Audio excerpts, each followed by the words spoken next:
Parang ano lang sa Pinas lang. Ay, may Bavaria. Gusto ko to.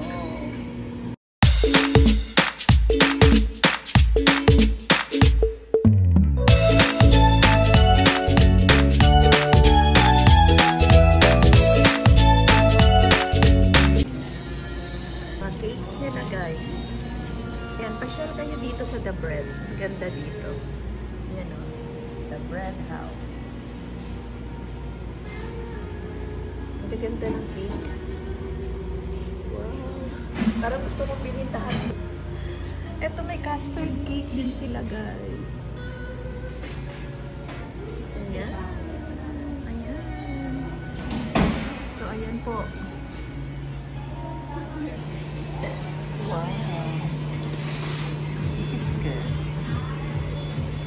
Ayan guys, ang sasarap ng bread nila dito guys. Meron din silang pandesal, hot pandesal. Ayan.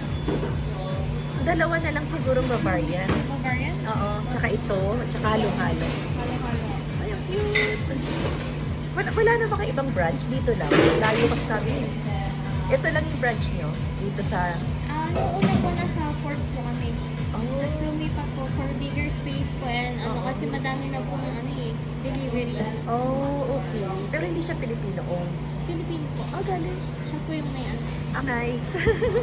Bagong bukas po. Bagong bukas. So, mahirap po po. Oo. Sige. Yan so, na lang. halo-halo po. Tas, Ito, at saka Bavarian. 2 Bavarian po. No? Oo. Malapit siya sa Lucky Supermarket. Ayan. Ito yung mga donuts niya. Ganda. Parang sa Pinas lang guys. Ayan. Mukhang ang sarap. Itaray natin. Sayang, hindi ako nakaabot ng pandesal. Matagal pa ba? Yeah, it's almost Malapit na? Yeah. O sige, wait kami. Magkano siya? For 99 po, 12 pieces. Ayun, isang order din Oo. po. Ayan, may Bavaria na tayo.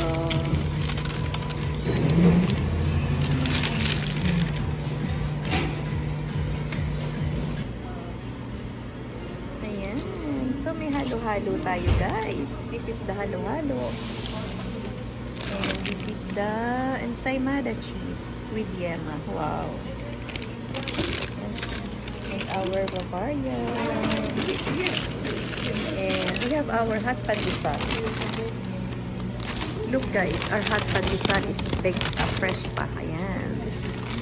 So, ayan po. Let's see. Ayan. Kain na tayo. Halo-halo. Wow. Ayan guys, tinikman na natin yung pandesal. Ang sarap.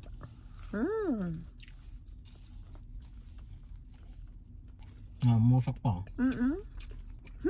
Hindi na makapagsalita eh. Nainit-init pa kasi. Guys, sa mga gustong pumunta dito, pag pumunta kayo ng Lucky Supermarket, tapos dito sa bagong Manila Grill, sa gilid niya, doon yung The Bread House. Ayan guys, ang sarap. Pilipino din daw ang may-ari, sabi nung nakausap ko sa loob. Ang dami nilang masasarap na na bread. If you are craving for yung mga bread sa Pilipinas, ayun po, marami sila. May egg pie, may mga cake, may mga pandesal. Ito hot pandesal guys, hot pandesal. Tapos may mga donut din.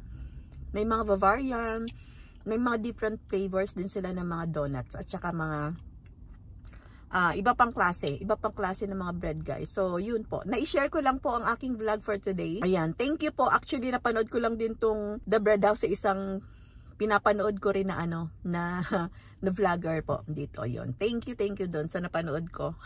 Kay Inags. Hello Inags, ayan, pinapanood kita. Ayun, so nakita ko sa kanya yung The Bread House, kaya parang nag-crave na rin ako. So ayun, napunta kami ng Lucky, tapos yun nga, naalala ko siya. Yan, kaya thank you po. Thank you The Bread House. Ayan, I'm not sponsored ng Bread House, pero natuwa lang ako kasi na-miss ko yung mga tinapay sa Pilipinas. Ayan, masarap daw yung ensaymada. So bumili na rin ako ng ensaymada. Ayan po, tsaka pandesal. Naghalo-halo ang lola mo. Kahit malamig. Kahit malamig, naghalo-halo. Kasi nga, yan, nagkikrave po ako ng halo-halo. Ayan. Kasi sabi nga, masarap din yung halo-halo. Full pack siya. Yung isang ganito, guys, is $9.99. Ayan, $9.99. May siya. Malaki naman siya, malaki. So, pwede na rin kayo mag-share dito kung hindi naman kayo masyadong matakaw sa halo-halo. Ayan po. Malaki po yung kanyang lalagyan. So, ayan po. Shareable naman pwede din. Maraming sahog. Ayan guys. So, ayun. Thank you so much. Ayan. Salamat po. Good vibes everyone. Thank you for watching. God bless you on my next vlog. Bye-bye.